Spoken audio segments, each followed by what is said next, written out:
Hi అండి, నమస్తే, welcome to soft solution. So last time solution కొంచెం మిస్ అయింది, ఎందుకంటే ఆయన కొంచెం అటు ఇటు మీద కింద కన్సల్ట్ చేయకుండా తీసుకురావడం అది జరిగిన మిస్టేక్ అండి. ఈసారి ఆచి తూచి అడిగేసి పేపర్లో పడిన ఒక సెలబ్రిటీ మీ ముందు తీసుకొచ్చానండి.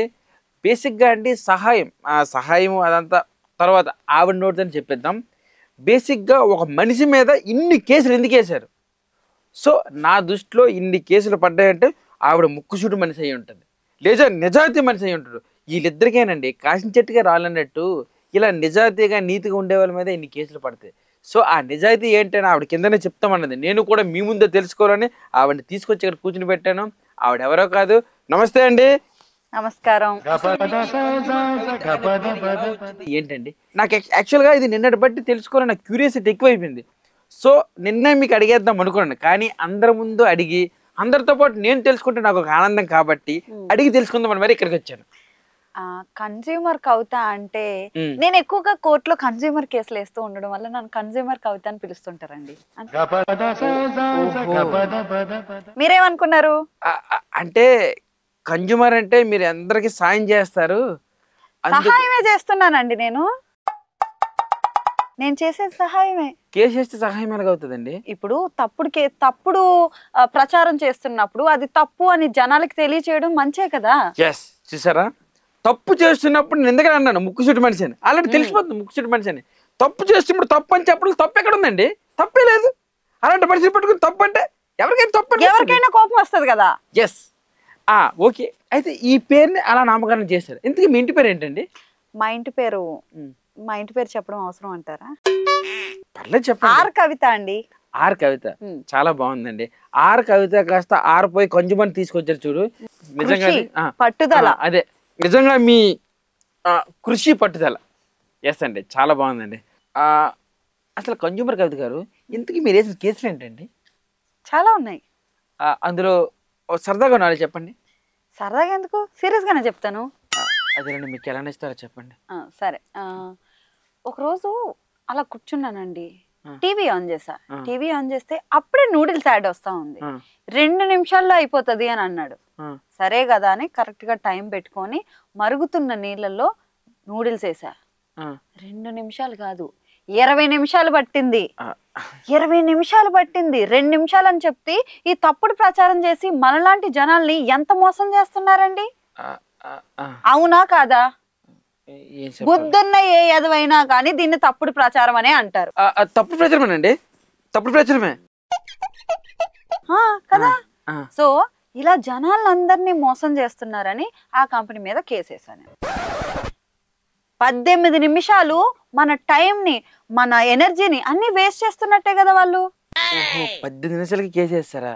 అవును, 18 నిమిషాల వల్ల నా టైం వేస్ట్ అయింది, నా ఎనర్జీ వేస్ట్ అయింది, నా గ్యాస్ వేస్ట్ అయింది, అండ్ మా ఆయనకి నాకు విడాకులు తీసుకునేంత స్టేజ్ వచ్చింది. అదే విషయాన్ని నేను కోర్టులో కేసేసా. రాజుగారు వినబడుతుందా? 18 నిమిషాలకి కన్జ్యూమర్ కోర్టుకి వెళ్ళిపోయిందండి. అరగంట వెయిట్ చేయించినందుకలా నన్ను హైకోర్టుగా తీర్చేద్దేటు ఏదో అంటున్నారు. మీరు ఐలి మెచ్యూడ్ అంటున్నానండి. అది తెలుసులేండి, ఇంకేదైనా చెప్పండి. కన్జ్యూమర్ కవిత గారు, ఇంతకీ మీరు చెప్పిందంతా బాగానే ఉంది. మధ్యలో మీ ఆయనకి మీకు గొడవైంది అన్నారు కదా, ఇంతకీ ఆ గొడవ ఎందుకు వచ్చిందండి? ఎందుకైందంటారేంటండి? ఆ నూడిల్స్ యాడ్ వల్లే. మా ఆయనకి రాక ఒక కేసు వచ్చిందండి. ఆయన అప్పుడే బయలుదేరాలి. నేను 2 నిమిషాలు ఆగండి, నూడిల్స్ తీసుకొస్తాను అని అన్నాడు.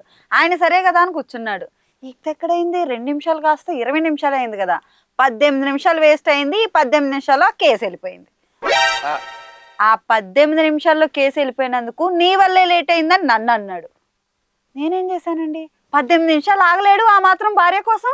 ఎందుకు ఆగుతారండి? నాకు అర్థం కాదు కవిత గారు. ఇంతకు మీరు ఏమన్నారు? 2 నిమిషాలు అయిపోయి నూడిల్స్ 20 నిమిషాలు చేశారు, 18 నిమిషాలు లేట్ అయింది, కన్జ్యూమర్ కోర్టులో కేసు వేశారు. ఇప్పుడు మీరు 2 నిమిషాలు చేస్తాం నూడిల్స్, 2 నిమిషాలు చేయనప్పుడు ఆ 18 నిమిషాలు ఆయనకి టైమే మీకు టైమే కదా, ఎందుకు ఆగాలి? తప్పండి అలాగా. చూసారా అండి, ఒక పురుషుడు మరొక పురుషుడిని వెనకేసుకుని వస్తున్నారు కానీ ఇక స్త్రీని గౌరవించడం కానీ ఏమీ చేయట్లేదు. మన సమాజంలో ఉన్న మహిళలందరూ కూడా గొంతు విప్పి పురుషుల మీద అధికారపత్యాన్ని తొక్కేస్తున్నారు. దండ నా మాటలు అంత అర్థం నాకు కూడా తెలియదు. నిజంగానే నా ఉద్దేశం అనలేదండి. నేను నిజంగా నాకు ఉద్దేశం లేదు. స్త్రీలు చాలా రెస్పెక్టబుల్. నా ఉద్దేశం అది కాదు, నా ప్రోగ్రామ్ కల్తీ చేయకమ్మా. అడగండి. రాజుగారు, ఆయన పొద్దున్నే ఎవరి ముఖం చూసి వచ్చానండి, ఈరోజు అంతా కల్తీగా ఉంది. ఎస్ అండి, పొద్దున్న లెగ్గా నా ముఖం నేను చూసుకున్నాండి, అది నేను చేసిన తప్పు. ఇక నుంచి నా ముఖం నేను చూడకూడదండి. అందుకే పొద్దున్నే లెగ్గానే భార్య మొహం చూసుంటే సంతోషంగా ఉండేవాళ్ళు కదా. ఏంటి సిగ్గుపడుతున్నారు? అంటే నా భార్య ఎక్కడుందో, ఏం చేస్తుందో. అంటే మీకు ఇంకా పెళ్ళి కాలేదు? లేదండి, ఇంకా అవ్వలేదు. నా వయసు ఎంత అనుకుంటారు ఎందుకు? ఓ 30-35 ఉండొచ్చు కదా. 30-35? నూరేళ్ళకి వచ్చిందండి మాట అనడానికి. మరెంతో? జస్ట్ మొన్న 20 అలా వెళ్ళి 23 ఇలా వచ్చేసింది. ఎవరికైనా చూపించండి రా. 20 అలా వెళ్ళి 23 వచ్చిందా? 20 వెళ్ళిన తర్వాత 21 కదా వస్తుంది. అంటే 21 అని చెప్తే ఎవరు నమ్మరని ఆ 3 తీసుకొచ్చి ఇక్కడ పెట్టా. ఇప్పుడైతే మాత్రం నమ్ముతారా ఏంటి? చూడండి కన్జ్యూమర్ కవిత గారు, చూస్తున్నాను. ఇందాక మీరు నూడిల్స్ సత్రం కోసం చెప్పారు కదా, ఆ కేసు పెట్టానని ఆయన ఏమైనా మరి డబ్బులు ఇచ్చారా? ఆయన ఏం డబ్బులు ఇవ్వలేదు కానీ మా ఆయన మాత్రం నాకు విడాకులు ఇచ్చేసాడు. ఇది 18 నిమిషాలకు విడాకులు ఇచ్చాడా? అయితే ఇప్పుడు మీరు ఏం చేశారు మరి? నేను ఊరుకుంటానా? విడాకులు ఇచ్చింది ఆయన ఇద్దాం అనుకున్నాడు, నేను ఇవ్వాలి కదా. నాకు విడాకులు ఇచ్చి సంతోషంగా ఉందామనే. మ్యూచువల్ డివోర్స్ అనుకోండి, విడాకులు వస్తాయి. అందుకే నేను విడాకులు ఇవ్వనని చెప్పేసి విడాకులు ఇస్తే భరణం కావాలన్నాను. ఓహో, ఆయన భరణం ఇవ్వడానికి ఆయన దగ్గర డబ్బులు ఉండాలి కదా. ఆయన బారికి వెళ్ళాలంటేనే డబ్బులు నేను ఇస్తాను, ఇంక నాకు విడాకులు ఎలా ఇస్తాడు? చాలా బాగుందండి. చూసారండి, దేవుని రాత. పిల్ల అయిపోయిన తర్వాత కాపురం చేస్తున్నప్పుడు ఆభరణాలు కావాలంటారు. జస్ట్ ఏదైనా చిన్న గొడవ అయితే వెంటనే ఇలాగో భరణాలు కావాలంటారు. అసలు ఏంటోనండి సృష్టి. నిజంగా అయితే మీకైతే విడాకులు రావండి. విడాకులు ఎలా వస్తాయి చెప్పండి? అదే మీరు వద్దని తర్వాత రావు కదా. మీరు ఏదైనా మీరు కావాలంటే వస్తుంది, ఎందుకంటే లేడీస్ ఫస్ట్. బాగా అర్థం చేసుకున్నారు. మీకు ఏది కావాలంటే అదే వస్తుంది. మీకు పెళ్ళైన తర్వాత సుఖంగా ఉంటారు. థ్యాంక్స్ అండి. రాజుగారు, ఇప్పుడు పొడిచిందా పొగిడిందా? ఏదో అంటున్నారు. ఏం లేదండి, మామూలుగానే. సరేగానండి, ఇవి కాకుండా ఇంకేమైనా కేసులు పెట్టారండి? పెట్టానుగా. పెట్టారా? పెట్టాను. తర్వాత కేసు ఏంటో చెప్తారా? ఒకరోజు ఇలాగే సరదాగా రిలాక్స్డ్గా ఉన్నాను కదా అని మళ్ళా టీవీ ఆన్ చేస్తా. టీవీ యాడ్ చేస్తే ఒక టీ యాడ్ వచ్చింది. ఆ టీ యాడ్లో మీరు టీ పెట్టండి, ఆ గుమగుమలకి పక్కింట్లో కూడా వాసన వస్తుంది అని అన్నారు. దాంతో పాటుగా అందులో తులసి, లవంగం, యాలకులు ఇంకా ఏయో ఉంటాయి, తాగ్గానే మీ జలుబంతా అమాంతం తగ్గిపోతుంది అని అన్నారు. సరే, ఇదంతా జరిగి 1 నిమిట్లో అయిపోయింది. సరే కదా అని నేను కూడా కూర్చొని ఆ టీ డబ్బా సూపర్ మార్కెట్ వెళ్ళి మరీ తెచ్చుకొని టీ పెట్టడం స్టార్ట్ చేశా. టీ పెట్టడం స్టార్ట్ చేసిన తర్వాత వాళ్ళు ఏమన్నారు, గుమగుమలంతా పక్కింటికి వెళ్తుందని అన్నారు కదా. ఇది నిజమా కాదా అని తెలుసుకోవడానికి మా ఆయన్ని అక్కడ పెట్టానండి. మాస్టరు వింటున్నారా? వింటున్నానండి. మా ఆయన్ని అక్కడ పెట్టి నేను ఇక్కడ టీ పెట్టా. అక్కడికి వెళ్ళి అడిగితే వాసన రాలేదని అన్నాడు. ఏమో మా ఆయనకి ఏమన్నా ముక్కు పని చేయట్లేదా అని చిన్న డౌట్ వచ్చి, సరే నా ముక్కు బాగానే పని చేస్తుంది కదా అని ఆయన్ని ఇక్కడికి తీసుకొచ్చి టీ పెట్టమని చెప్పి నేను పక్కింటికి వెళ్ళా. టీ డబ్బాలు 2 అయిపోయినాయి కానీ వాసన మాత్రం పక్కింటికి కాదు కదా, మా ఇంట్లో ఉన్న హాల్లోకి కూడా రాలేదు. ఎంత మోసం అండి ఇది, ఎంత అన్యాయం అండి. మనలాంటి జనాల్ని ఎంత మోసం చేయడానికి వాళ్ళకి మనసు ఎలా వస్తుందండి? ఇలాంటి నిజాన్ని ప్రపంచానికి తెలియజేయాలి కదా. తెలియజేయాలి కదా. సరే, ఇదంతా 1 నిమిషంలో అయిపోతుందని అన్నారు. ఎక్కడైందండి, టీ పెట్టడానికి 1 నిమిషం సరిపోలేదు, నాకు చాలా టైం పట్టింది. 15 నిమిషాలు అయినా పడుతుంది. అది తప్పా కాదా చెప్పండి? చెప్పండి. తప్పేనండి. తప్పే కదా. అంటే పక్కన వాసన తప్పే.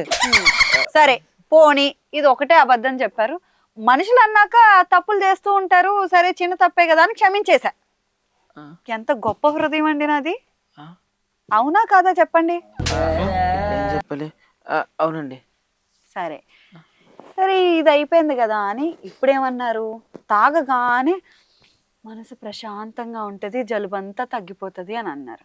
మా ఆయనకు జలుబు లేదు, అయినా కానీ జలుబు రప్పించా వర్షంలో నిలబెట్టి మరి. ఇప్పుడు మా ఆయనకి టీ ఇచ్చా, 2 కప్పులు తాగినా గానీ జలుబు తగ్గలేదు. ఏమంటారండి దీన్ని? నిజంగా ఇది చీటింగ్ అండి. చీటింగే కదా, పెద్ద మోసం అండి. మోసంగే కదా. నిజమేనండి. మీరు కూడా ఒప్పుకున్నారు కదా. నేను ఒప్పుకొచ్చేస్తానా? ఒప్పుకుంటానండి. సాయంత్రం వెళ్ళేటప్పుడు మీరు కూడా కోర్టులో కేసేసేయండి. మీకు సపోర్ట్గా ఉంటానండి. ఖచ్చితంగా.